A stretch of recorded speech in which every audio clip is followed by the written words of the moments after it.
दोस्तों, बस इतना जान लीजिए, हम फालतू का समय बर्बाद नहीं करते हैं। तो चलिए सीधा प्रैक्टिस करते हैं। कक्षा में खेल प्रतियोगिता में हिस्सा लेते समय तनुज अपने दोस्तों से कहता है कि वह भाला फेंकने में हिस्सा लेगा और रस्सी कूदने में उसकी बहन हिस्सा ले सकती है, क्योंकि वह एक लड़की है और लड़कियां भाला नहीं फेंक सकती। यह किसको प्रदर्शित करता है? ऑप्शन हैं जेंडर संबंधता को, जेंडर समानता को, जेंडर समता को या जेंडर रूढ़िवादिता को। इसका सही जवाब है ऑप्शन चौथा, जेंडर रूढ़िवादिता को प्रदर्शित करता है। अगला प्रश्न, अपसारी चिंतन और अभिसारी चिंतन क्या हैं? ऑप्शन हैं कई उत्तरों को प्रोत्साहित करता है, एक सही समाधान पर स्थिर है। दूसरा है एक सही समाधान पर स्थिर है, कई उत्तरों को प्रोत्साहित करता है। तीसरा है गणितीय क्षमताओं को बढ़ावा देता है या मौखिक क्षमताओं को बढ़ावा देता है। चौथा है मौखिक क्षमताओं को बढ़ावा देता है, गणितीय क्षमताओं को बढ़ावा देता है। इसका सही जवाब है ऑप्शन पहला, अपसारी चिंतन कई उत्तरों को प्रोत्साहित करता है, जबकि अभिसारी चिंतन एक सही समाधान पर स्थिर है। अगला प्रश्न, निम्नलिखित में से कौन सा कथन समावेशी शिक्षा के बारे में सही नहीं है? ऑप्शन हैं समावेशी शिक्षण का अर्थ ऐसे तरीकों से शिक्षण जो बहिष्कृत ना करे। दूसरा है समावेशी शिक्षण का अर्थ है उस शिक्षा शास्त्र को अपनाना जो सभी शिक्षार्थियों की आवश्यकताओं का समर्थन करता है।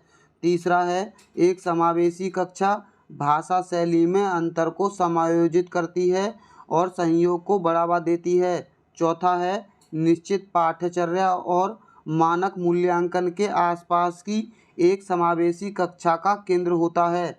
ये कथन, इसका सही जवाब है ऑप्शन चौथा। चौथा वाला कथन गलत है। निश्चित पाठ्यचर्या और मानक मूल्यांकन के आसपास ही एक समावेशी कक्षा का केंद्र होता है। ये कथन समावेशी कक्षा के लिए गलत है। अगला प्रश्न, अभिकथन ए है शिक्षार्थी जो पहले से जानते हैं उसके आधार पर अपने ज्ञान का निर्माण करते हैं। ये कथन सही है। इसका कारण है पैटर्न ढूंढना और पिछले ज्ञान के साथ जुड़ाव बनाने से शिक्षार्थियों को जानकारी को सार्थक रूप से संसाधित करने में मदद मिलती है। ये कथन भी सही है, यानी इसका सही जवाब होगा ऑप्शन पहला। ए और आर दोनों सही हैं और ए आर की सही व्याख्या करता है। अगला प्रश्न, अभिकथन ए है बच्चों द्वारा बचपन अलग अलग संस्कृतियों में अलग अलग तरह से अनुभव किया जाता है। ये कथन सही है। इसका कारण है बच्चों का विकास सार्वभौमिक है। ये कथन गलत है। बच्चों का विकास सार्वभौमिक नहीं होता है, यानी इसका सही जवाब होगा ऑप्शन तीसरा। ए सही है लेकिन आर गलत है। अगला प्रश्न, अभिप्रेरणा के आरोपण सिद्धांत के अनुसार निम्नलिखित में से किससे लगातार कोशिश और बेहतर प्रदर्शन की संभावना है? ऑप्शन हैं सफलता के लिए आंतरिक आरोपण और असफलता के लिए बाहरी आरोपण से, सफलता के लिए बाहरी आरोपण, असफलता के लिए आंतरिक आरोपण से, या सफलता, असफलता और सफलता दोनों के लिए आंतरिक आरोपण से, असफलता और सफलता दोनों के लिए बाहरी आरोपण से। इसका सही जवाब है ऑप्शन तीसरा, असफलता और सफलता दोनों के लिए आंतरिक आरोपण से। अगला प्रश्न, निम्नलिखित में से कौन सा प्रगतिशील शिक्षा का एक प्रमुख सिद्धांत है? ऑप्शन हैं छात्रों के सीखने को मापने के लिए मानकीकृत परीक्षण सबसे अच्छा तरीका है।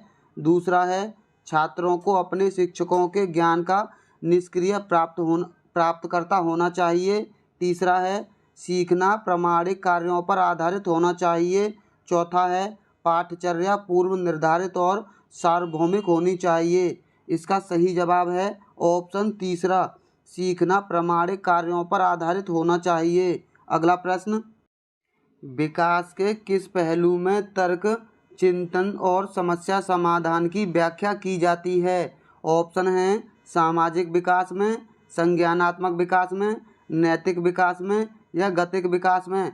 इसका सही जवाब है ऑप्शन दूसरा, संज्ञानात्मक विकास में। संज्ञानात्मक विकास का सिद्धांत जीन पियाजे ने दिया था। 9वां प्रश्न है, लेव वाइगोत्स्की प्रस्तावित करते हैं कि बच्चों में स्वनियमन किसके लिए महत्वपूर्ण है। ऑप्शन है असंतुलन, निजीवोक, अनुकूलन या संगठन।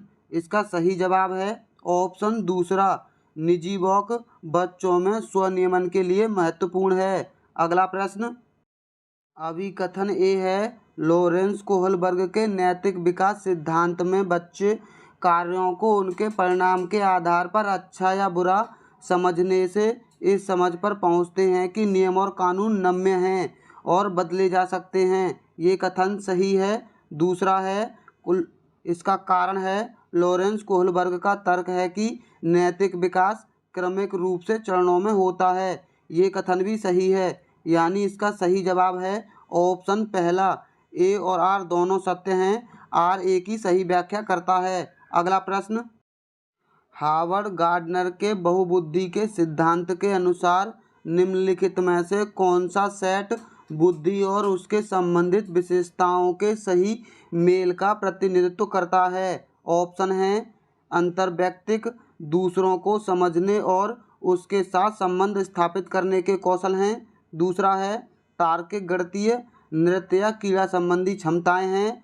तीसरा है संगीत में प्रदर्शन या रचना करने के कौशल हैं। चौथा है स्थानिक, प्रकृति, वातावरण की सराहना करने के कौशल हैं। इसका सही जवाब है ऑप्शन तीसरा, संगीत में प्रदर्शन या रचना करने के कौशल हैं। अगला प्रश्न, निम्नलिखित में से कौन सा कथन अधिगम के बारे में सही नहीं है। ऑप्शन है अधिगम शिक्षार्थियों के पूर्व ज्ञान पर निर्भर करता है। दूसरा है अधिगम का तात्पर्य पूर्व वैचारिक स्कीम्स के पुनर्गठन से है। तीसरा है अधिगम सामाजिक क्रिया द्वारा संसाधित होती है। चौथा है अधिगम एक प्रक्रिया नहीं अपितु एक उत्पादन है। इसका सही जवाब है ऑप्शन चौथा। चौथा वाला कथन गलत है, अधिगम एक प्रक्रिया नहीं अपितु एक उत्पादन है।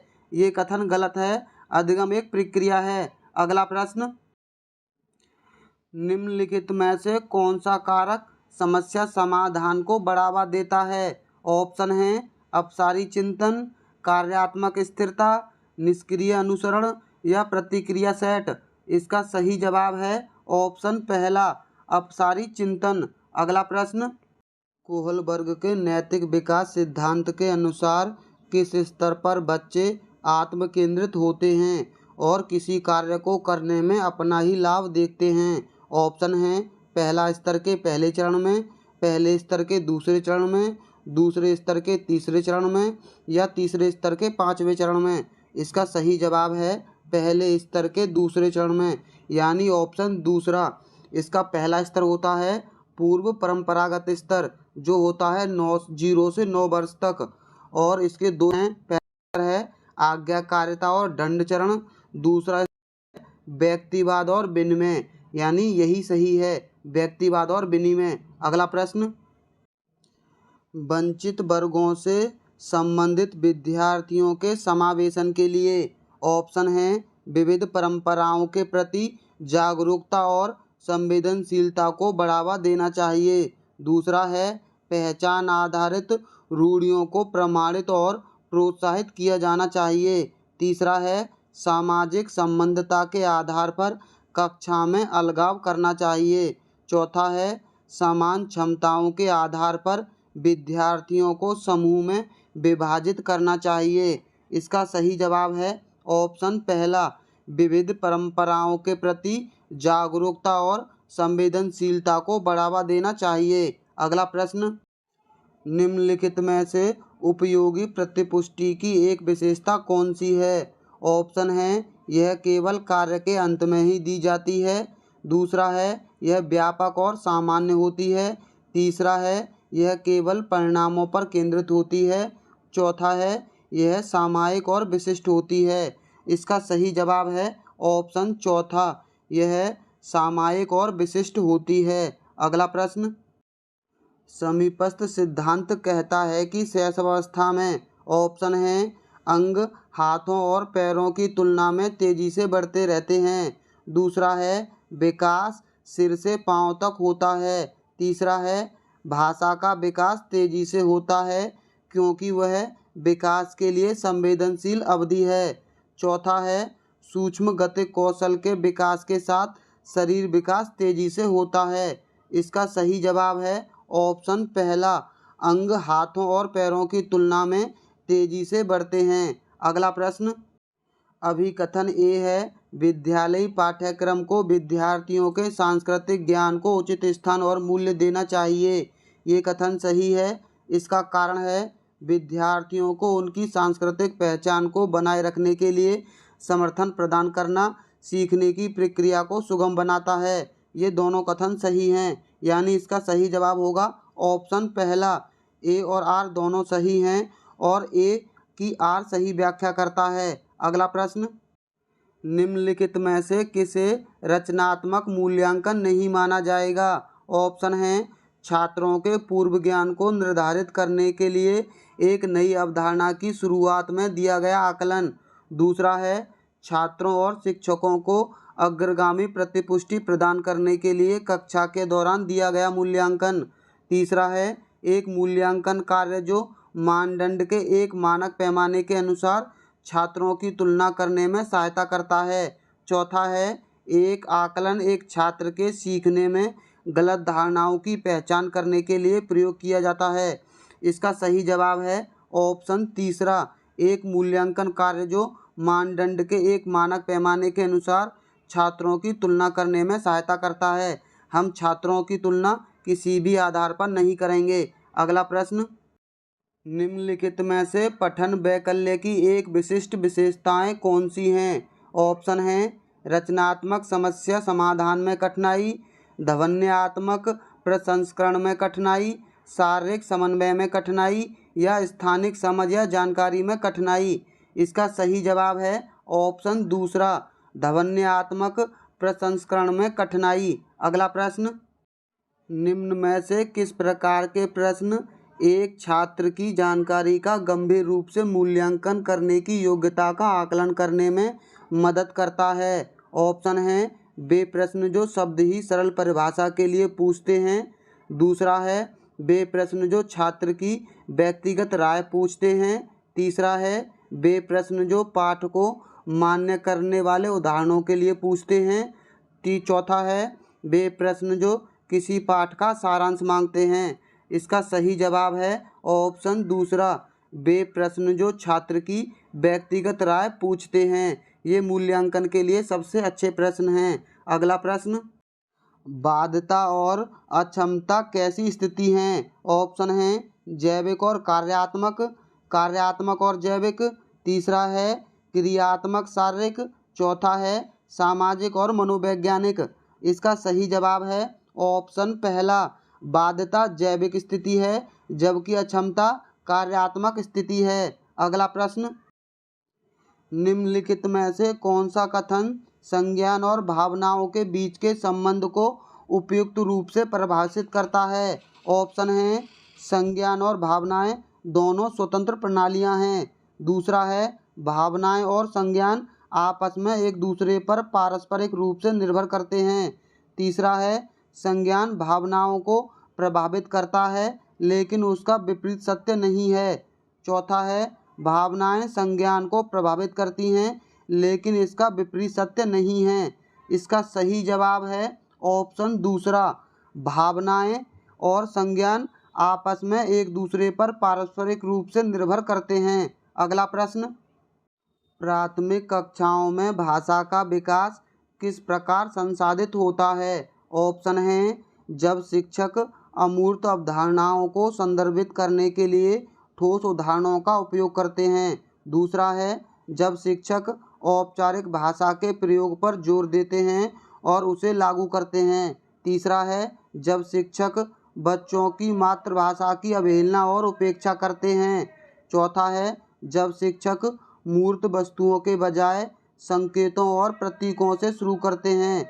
इसका सही जवाब है ऑप्शन पहला, जब शिक्षक अमूर्त अवधारणाओं को संदर्भित करने के लिए ठोस उदाहरणों का उपयोग करते हैं। अगला प्रश्न, निम्नलिखित में से कौन आंतरिक अभिप्रेरणा का सही वर्णन करता है। ऑप्शन है अभिप्रेरणा जो बाहरी पुस्तकों से आती है, अभिप्रेरणा जो कार्य के व्यक्तिगत आनंद से आती है, अभिप्रेरणा जो दूसरों के साथ प्रतिस्पर्धा से आती है, अभिप्रेरणा जो दंड के भय से आती है। इसका सही जवाब है ऑप्शन दूसरा, अभिप्रेरणा जो कार्य के व्यक्तिगत आनंद से। निम्नलिखित में से कौन आंतरिक अभिप्रेरणा का सही वर्णन करता है? ऑप्शन है अभिप्रेरणा जो बाहरी पुस्तकों से आती है, अभिप्रेरणा जो कार्य के व्यक्तिगत आनंद से आती है, अभिप्रेरणा जो दूसरों के साथ प्रतिस्पर्धा से आती है, या अभिप्रेरणा जो दंड के भय से आती है।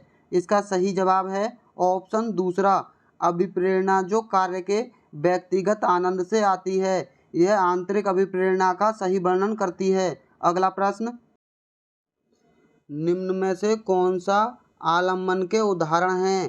पहला है बोलकर सोचें, ये आलम्बन के उदाहरण हैं। दूसरा है संकेत और इशारे, ये भी उदाहरण हैं। तीसरा है प्रश्न, ये भी उदाहरण हैं। चौथा है आधा हल किया हुआ उदाहरण, ये भी इसका उदाहरण है।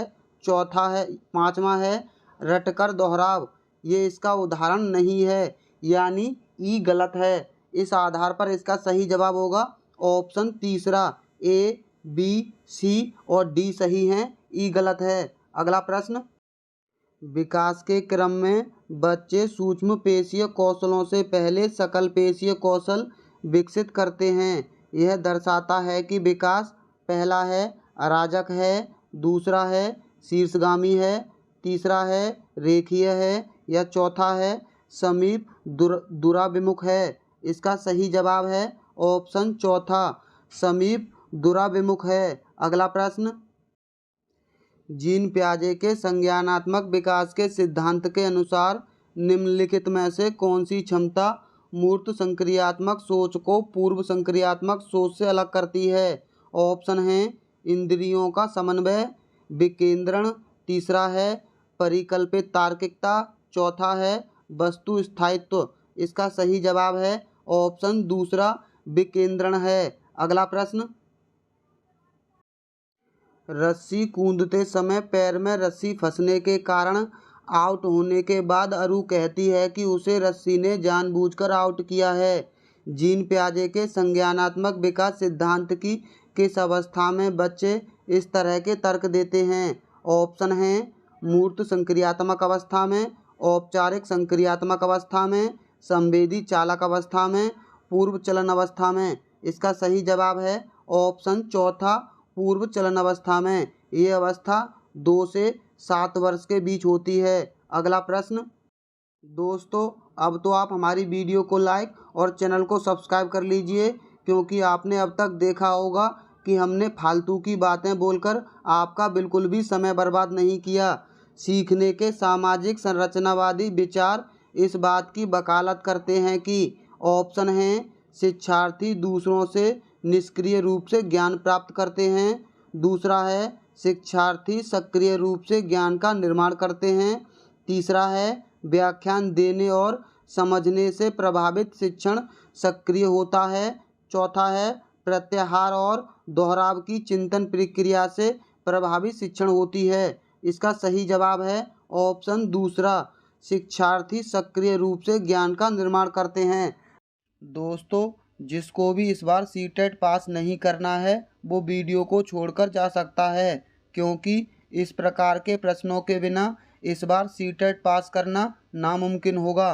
कक्षा में अर्थपूर्ण अधिगम को प्रोत्साहित करने के लिए अध्यापिका को क्या करना चाहिए? ऑप्शन है विद्यार्थियों की सहायता करनी चाहिए कि वे अपने मनोभावों और अभिप्रेरकों को सुव्यवस्थित कर पाएँ, ये कथन सही है। दूसरा है विद्यार्थियों को उनके प्रदर्शन के आधार पर वर्गीकृत और नामांकित करके उनके योग्यता आधारित समूह बनाने चाहिए, ये कथन गलत है। विद्यार्थियों को योग्यता के आधार पर वर्गीकृत नहीं करना चाहिए।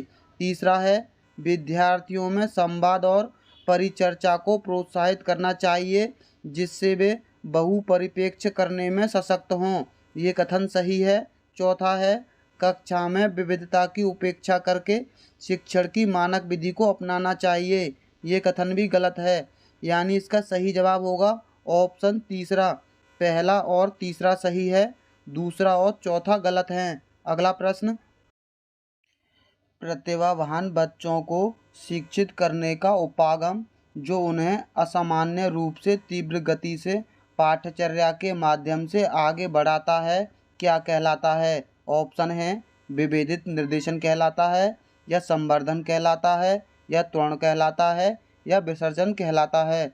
इसका सही जवाब है ऑप्शन तीसरा, त्वरण यानी गतिवर्धन कहलाता है। अगला प्रश्न, शिक्षक जो समावेशी कक्षाओं की दिशा में काम कर रहे हैं उन्हें चाहिए कि वे उपयुक्त में से सही कथन बताना है। पहला कथन है पाठचर्या में अनुकूलन करें, ये कथन सही है। दूसरा है विविध दृष्टिकोणों को शामिल करें, ये भी सही है। तीसरा है अपने स्वयं के अंतर्निहित पूर्वाग्रहों की जांच करें, ये भी सही है। चौथा कथन है विविधता को एक बाधा के रूप में देखें, ये कथन पूरी तरह गलत है, क्योंकि विविधता को एक बाधा के रूप में नहीं देखना बल्कि एक साधन के रूप में देखना है, यानी इसका सही जवाब होगा ऑप्शन दूसरा। पहला, दूसरा, तीसरा सही है, चौथा गलत है। अगला प्रश्न, शैशवावस्था में समाजीकरण की कौन सी संस्थाएं प्रमुख रूप से महत्वपूर्ण होती हैं, जबकि प्रारंभिक बाल्यावस्था में समाजीकरण की कौन सी संस्थाएं भी महत्वपूर्ण हो जाती हैं? ऑप्शन है तृतीय और माध्यमिक, प्राथमिक और माध्यमिक, माध्यमिक और प्राथमिक, या माध्यमिक और तृतीयक। इसका सही जवाब है ऑप्शन दूसरा, शैशव बाल्यावस्था में प्राथमिक संस्थाएं महत्वपूर्ण होती हैं, जबकि प्रारंभिक बाल्यावस्था में माध्यमिक संस्थाएं। अगला प्रश्न, विकास के किस पहलू में तर्क, चिंतन और समस्या समाधान की व्याख्या की जाती है? ऑप्शन है नैतिक विकास में, गतिक विकास में, या सामाजिक विकास में, या संज्ञानात्मक विकास में। इसका सही जवाब है ऑप्शन चौथा, संज्ञानात्मक विकास में।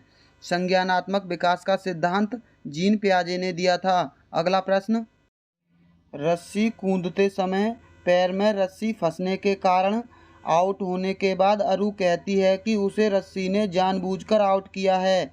जीन पियाजे के संज्ञानात्मक विकास सिद्धांत की किस अवस्था में बच्चे इस तरह के तर्क देते हैं? ऑप्शन हैं संवेदी चालक अवस्था में, पूर्व चलन अवस्था में, मूर्त संक्रियात्मक अवस्था में, या औपचारिक संक्रियात्मक अवस्था में। इसका सही जवाब है ऑप्शन दूसरा, पूर्व चलन अवस्था में। पूर्व चलन अवस्था 2 से 7 वर्ष के बीच होती है। अगला प्रश्न, अभिकथन है छात्रों के अच्छा प्रदर्शन करने और स्कूल में बने रहने की अधिक संभावना है यदि उनको अपने स्कूल से भावनात्मक लगाव और वे मानते हैं कि उनका होना मायने रखता है। अभिकथन बिल्कुल सही है। इसका कारण है भावनाएं सीखने में महत्वपूर्ण भूमिका निभाती हैं, ये भी बिल्कुल सही है, लेकिन ये इसका सही कारण नहीं है, यानी इसका सही जवाब होगा ऑप्शन तीसरा।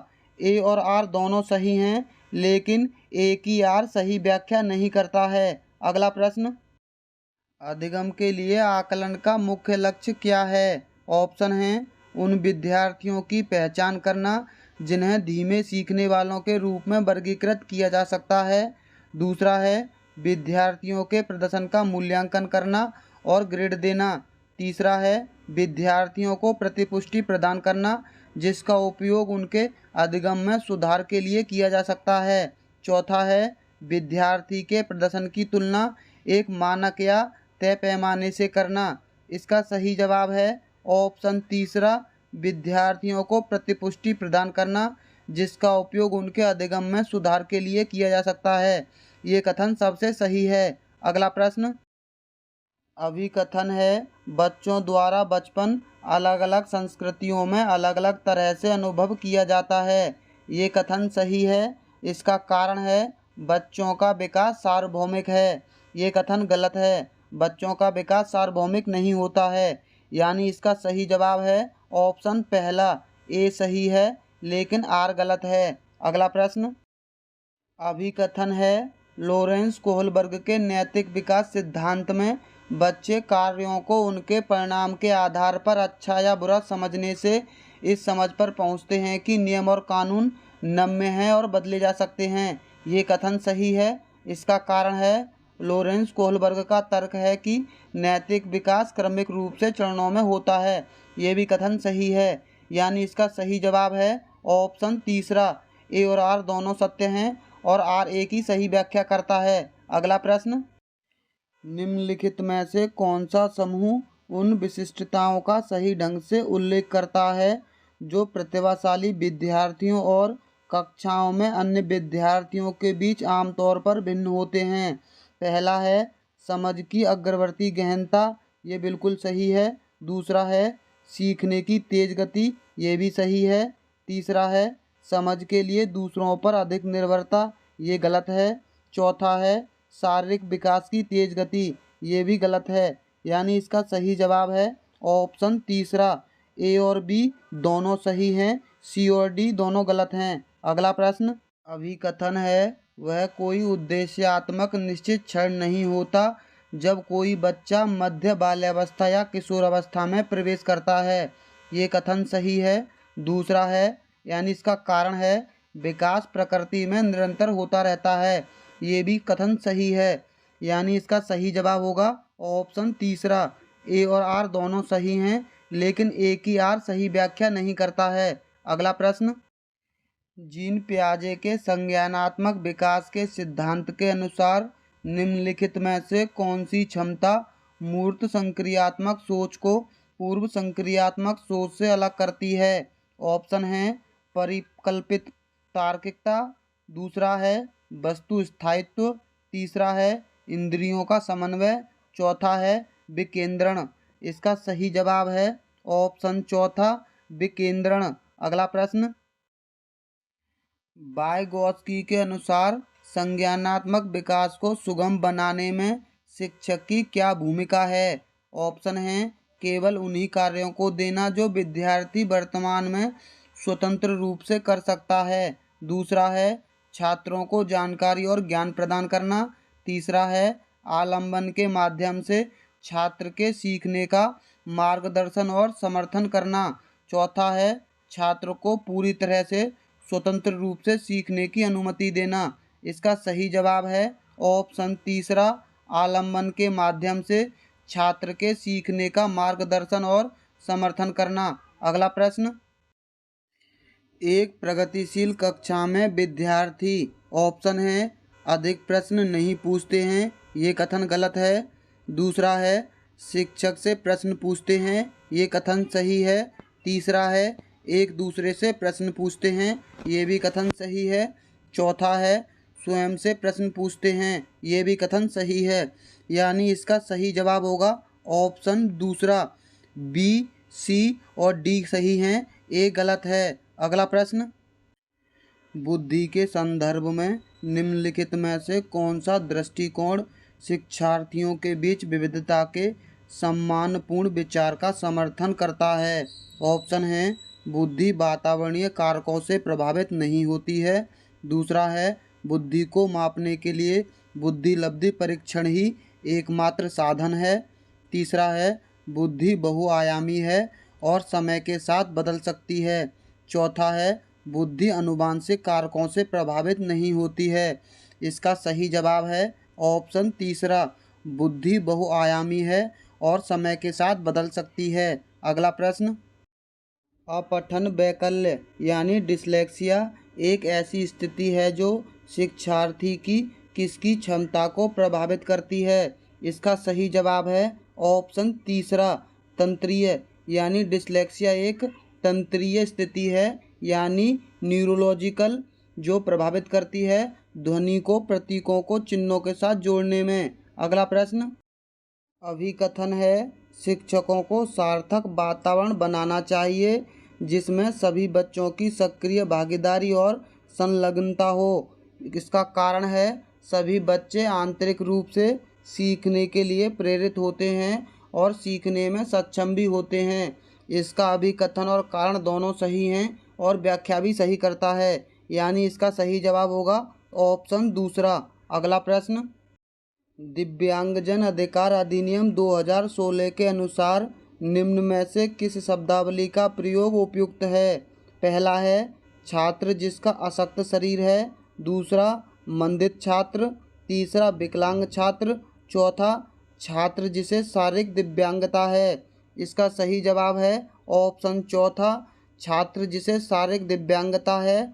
दिव्यांगजन अधिकार अधिनियम 2016 के अनुसार शब्दावली का सबसे उपयुक्त प्रयोग करता है। अगला प्रश्न, जन्म से किशोर अवस्था तक बच्चों में विकास किस क्रम में होता है। ऑप्शन है अमूर्त, मूर्त और संवेदिक, या संवेदिक मूर्त और अमूर्त, या अमूर्त संवेदिक मूर्त।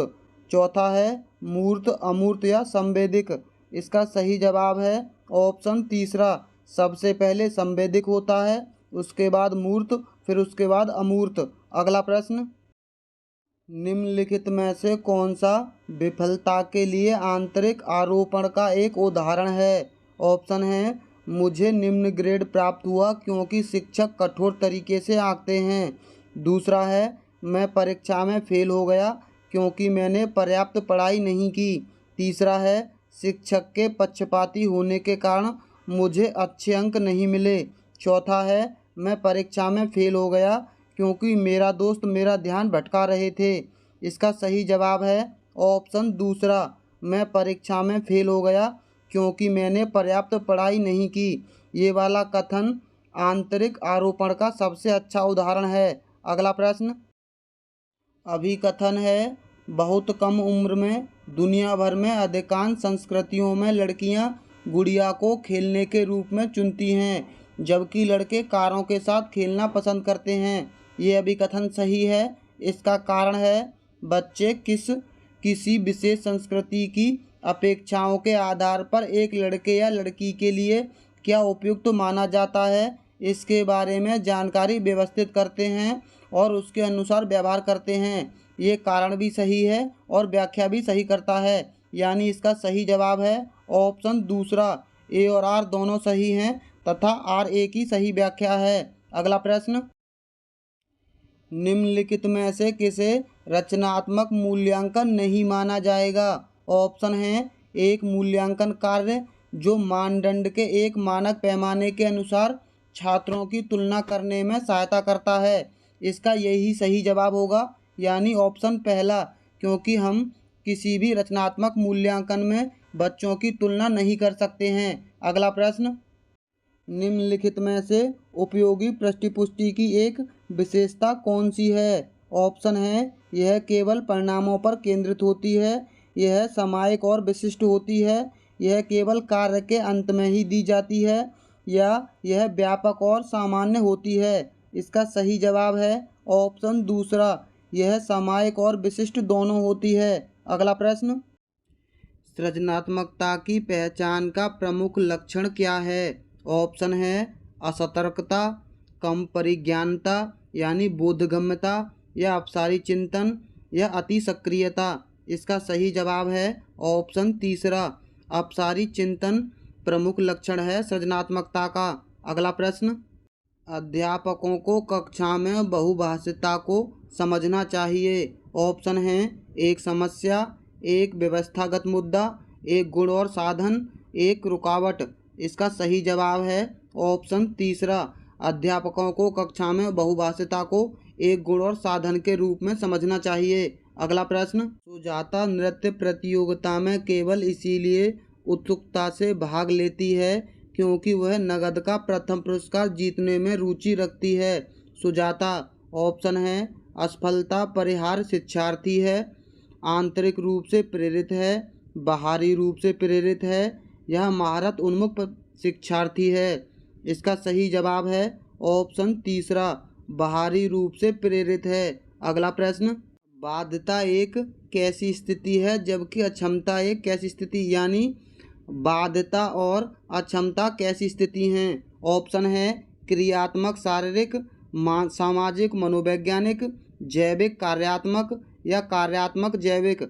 इसका सही जवाब है ऑप्शन तीसरा, बाध्यता एक जैविक स्थिति है जबकि अक्षमता एक कार्यात्मक स्थिति। अगला प्रश्न, कोहलबर्ग के नैतिक विकास की किस अवस्था में बच्चों का तर्क कानून की नैतिकता के इर्द गिर्द घूमता है।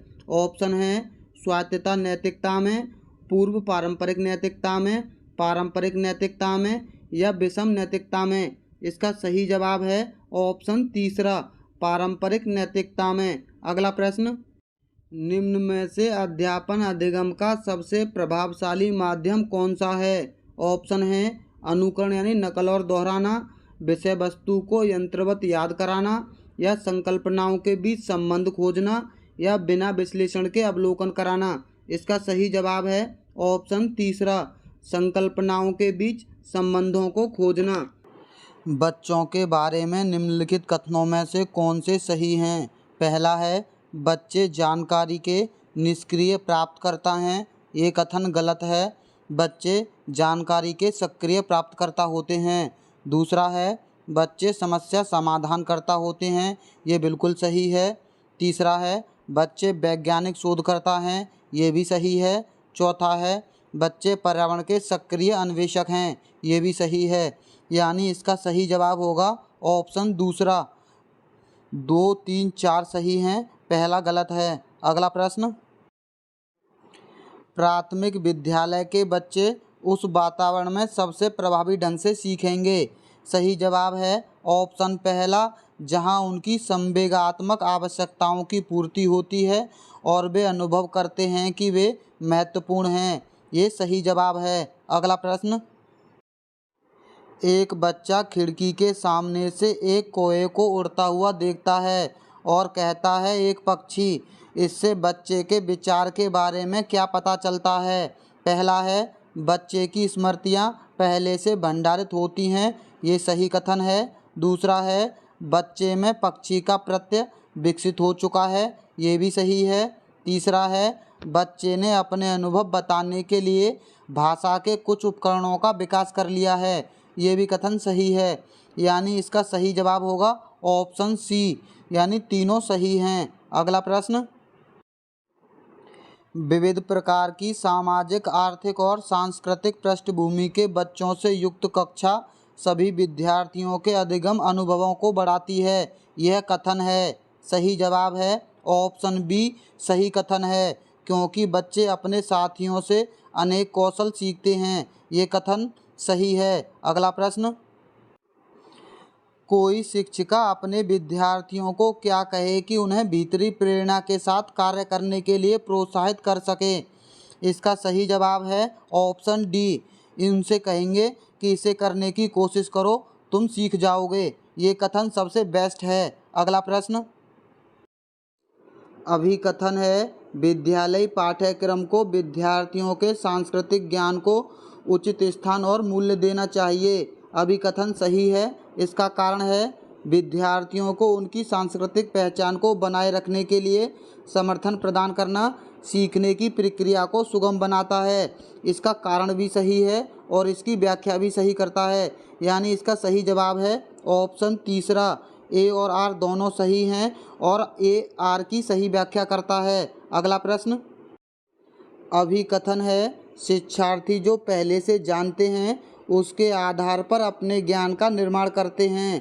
ये कथन बिल्कुल सही है। इसका कारण है पैटर्न ढूंढना और पिछले ज्ञान के साथ जुड़ाव बनाने से शिक्षार्थियों को जानकारी को सार्थक रूप से संसाधित करने में मदद मिलती है। इसका कारण भी सही है। यानी इसका सही जवाब है ऑप्शन तीसरा। ए और आर दोनों सही हैं और ए आर की सही व्याख्या करता है। अगर आपको अभिकथन और कारण वाले प्रश्नों में कुछ भी समझ में नहीं आता है तो आप आंसर में यही लगाना है, ए और आर दोनों सही हैं और ए आर की सही व्याख्या करता है। इस तरह के प्रश्नों में ज़्यादातर ऑप्शन यही सही होता है। अगला प्रश्न, अभिकथन है बच्चों द्वारा बचपन अलग अलग संस्कृतियों में अलग अलग तरह से अनुभव किया जाता है। ये कथन सही है। इसका कारण है बच्चों का विकास सार्वभौमिक होता है। ये कथन गलत है। यानी इसका सही जवाब है ऑप्शन पहला। ए सही है, आर गलत है। अगला प्रश्न, अभिकथन ए है लोरेंस कोहलबर्ग के नैतिक विकास सिद्धांत में बच्चे कार्यों को उनके परिणाम के आधार पर अच्छा या बुरा समझने से उस समझ पर पहुंचते हैं कि नियम और कानून नम्य हैं और बदले जा सकते हैं। ये कथन सही है। इसका कारण है लॉरेंस कोहलबर्ग का तर्क है कि नैतिक विकास क्रमिक रूप से चरणों में होता है। ये भी कथन सही है। इसका सही जवाब है ऑप्शन तीसरा। ए और आर दोनों सत्य हैं और आर ए की सही व्याख्या करता है। हमने आपको पहले भी बताया है कि ये वाला ऑप्शन सबसे ज़्यादा अधिक सही होता है, परंतु ये आपका ऑप्शन सबसे आखिरी हथियार होना चाहिए। पहले प्रश्नों को सही से पढ़ लीजिए, अगर फिर भी समझ में नहीं आता है तभी ये ऑप्शन चूज करना है, यानी आपको ये आंसर तभी लगाना है जब आपके पास अन्य कोई विकल्प नहीं बचता है। अगला प्रश्न, निम्नलिखित कथन में भाषा विकास के किस सिद्धांत को दर्शाया गया है? कथन है, जो बच्चे अपने शुरुआती वर्षों में भाषा सीखने के लिए अनुकूल वातावरण से वंचित रहते हैं, उन्हें बाद के जीवन में भाषा चुनने में थोड़ी कठिनाई होती है। ये वाला कथन सही जवाब है ऑप्शन तीसरा। भाषा के विकास का एक संवेदनशील काल है, यानी भाषा के विकास के संवेदनशील काल के सिद्धांत को दर्शाता है। अगला प्रश्न, इस बार के पेपर में अभिकथन और कारण वाले प्रश्न आपको हर एक सब्जेक्ट में काफ़ी देखने को मिलेंगे। निम्नलिखित कथनों को पढ़िए तथा सही विकल्प का चयन कीजिए। अभिकथन है, शिक्षकों को विद्यार्थियों में विशेष जातीय समूह के बारे में रूढ़िवादिता को तोड़ने के लिए कड़ी मेहनत करनी चाहिए। ये कथन बिल्कुल सही है। इसका कारण है, शिक्षा का एक उद्देश्य प्रमुख विद्यार्थियों को समालोचनात्मक आत्मचिंतन के लिए प्रोत्साहित करना है। ये भी कथन सही है, यानी इसका कारण भी सही है। सही जवाब है ऑप्शन तीसरा। ए और आर दोनों सही हैं तथा आर ए की सही व्याख्या करता है। अगला प्रश्न, एक शिक्षिका अपने विद्यार्थियों को अधिसंज्ञानात्मक कौशल विकसित करने में मदद करना चाहती है। निम्नलिखित में से कौन सी रणनीति सबसे प्रभावी होगी? सही जवाब है ऑप्शन चौथा। विद्यार्थियों को प्रोत्साहित करना कि वे स्वयं अपने अधिगम पर चिंतन करें और अपनी प्रगति का मूल्यांकन करें। ये कथन सही है। अगला प्रश्न, दोस्तों ये प्रश्न ऐसे वैसे प्रश्न नहीं है, सीटेट के एग्जाम में घुमा फिराकर पूछे गए प्रश्न हैं। अभिकथन है, शिक्षकों को संकल्पना को मजबूत करने के लिए विद्यार्थियों को अपने स्वयं के संकल्पना के उदाहरणों और गैर उदाहरणों की पहचान करने के लिए कहना चाहिए। अभिकथन सही है। इसका कारण है, उदाहरणों के बारे में सोचने से संकल्पना को मजबूत किया जाता है, जबकि गैर उदाहरण विद्यार्थियों को भ्रमित करते हैं। ये कथन गलत है। गैर उदाहरण विद्यार्थियों को भ्रमित नहीं करते हैं, यानी इसका सही जवाब होगा ऑप्शन पहला। ए सही है, आर गलत है। अगला प्रश्न, निम्नलिखित में से कौन सा समूह उन विशिष्टताओं का सही ढंग से उल्लेख करता है जो प्रतिभाशाली विद्यार्थियों और कक्षा में अन्य विद्यार्थियों के बीच आमतौर पर भिन्न होते हैं? पहला है समझ की अग्रवर्ती गहनता, ये करता है। दूसरा है सीखने की तेज गति, ये भी करता है। तीसरा है समझ के लिए दूसरों पर अधिक निर्भरता, ये नहीं करता है। चौथा है शारीरिक विकास की तेज गति, ये भी नहीं करता है, यानी इसका सही जवाब है ऑप्शन तीसरा। ए और बी सही हैं, सी और डी गलत हैं। अगला प्रश्न, एक प्रगतिशील कक्षा में विद्यार्थी पहला है अधिक प्रश्न नहीं पूछते हैं, ये कथन गलत है। प्रगतिशील कक्षा में विद्यार्थी अधिक प्रश्न पूछते हैं। दूसरा है शिक्षक से प्रश्न पूछते हैं, ये बिल्कुल सही है। तीसरा है एक दूसरे से प्रश्न पूछते हैं, ये भी सही है। चौथा है स्वयं से प्रश्न पूछते हैं, ये भी बिल्कुल सही है, यानी इसका सही जवाब होगा ऑप्शन दूसरा। बी सी डी सही हैं, ए गलत है। अगला प्रश्न, शिक्षक जो समावेशी कक्षाओं की दिशा में काम कर रहे हैं, उन्हें चाहिए कि वे पहला है पाठ्यचर्या में अनुकूलन करें, ये बिल्कुल सत्य बात है। दूसरा है विविध दृष्टिकोणों को शामिल करें, ये भी सही है। तीसरा है अपने स्वयं के अंतर्निहित पूर्वाग्रहों की जांच करें, ये भी बिल्कुल सही है। चौथा है विविधता को एक बाधा के रूप में देखें, ये कथन गलत है। विविधता को एक बाधा के रूप में नहीं बल्कि एक साधन के रूप में देखना चाहिए, यानी इसका सही जवाब होगा ऑप्शन दूसरा। पहला दूसरा तीसरा सही है, चौथा गलत है। अगला प्रश्न, शैशवावस्था में समाजीकरण की कौन सी संस्थाएं प्रमुख रूप से महत्वपूर्ण हैं, जबकि प्रारंभिक बाल्यावस्था में समाजीकरण की कौन सी संस्थाएं भी महत्वपूर्ण हो जाती हैं? सही जवाब है ऑप्शन दूसरा, प्राथमिक और माध्यमिक। यानी शैशवावस्था में समाजीकरण की प्राथमिक संस्थाएं महत्वपूर्ण होती हैं, जबकि प्रारंभिक बाल्यावस्था में माध्यमिक संस्थाएं। अगला प्रश्न, अभिकथन है शिक्षकों और शिक्षार्थियों जैसे अधिक जानकार अन्य लोगों के साथ बातचीत शिक्षार्थियों को उनकी समझ और कौशल विकसित करने में मदद करने के लिए आवश्यक समर्थन और मार्गदर्शन प्रदान कर सकती है। इसका अभिकथन बिल्कुल सही है। इसका कारण है सामाजिक संपर्क सीखने और विकास का एक प्रमुख घटक है। इसका कारण भी सही है, यानी इसका सही जवाब होगा ऑप्शन दूसरा। ए और आर दोनों सही हैं तथा आर ए की सही व्याख्या करता है। अगला प्रश्न, किस आयु में बच्चे शब्दों के खेल में शामिल हो सकते हैं और ऐसे चुटकुलों और पहेलियों को पसंद कर सकते हैं जिनमें शब्दों का खेल शामिल हो? सही जवाब है ऑप्शन चौथा, 7 वर्ष के बच्चे। अगला प्रश्न, कैरल गिलिगन ने कोहलबर्ग के नैतिक विकास के सिद्धांत की आलोचना की। सही जवाब है ऑप्शन दूसरा, नारीवादी दृष्टिकोण से। गिलिगन कोहलबर्ग की शिष्या थीं। इन्होंने कहा था कि कोहलबर्ग ने नारीवादी दृष्टिकोण को पूरी तरह से अनदेखा किया है। अगला प्रश्न, निम्नलिखित में से कौन सा स्थूल गतिक कौशल है? इसका जवाब आप हमें कमेंट बॉक्स में ज़रूर देना। आपका जवाब सही है या नहीं हम आपको कमेंट बॉक्स में ही बता देंगे। दोस्तों, अब आपको पता चल ही गया होगा कि हम आपका बिल्कुल भी टाइम वेस्ट नहीं करते हैं, तो आप हमारी वीडियो को लाइक और हमारे चैनल को सब्सक्राइब कर लीजिए। तो चलिए मिलते हैं बहुत जल्द अगली वीडियो में। वीडियो देखने के लिए बहुत बहुत धन्यवाद।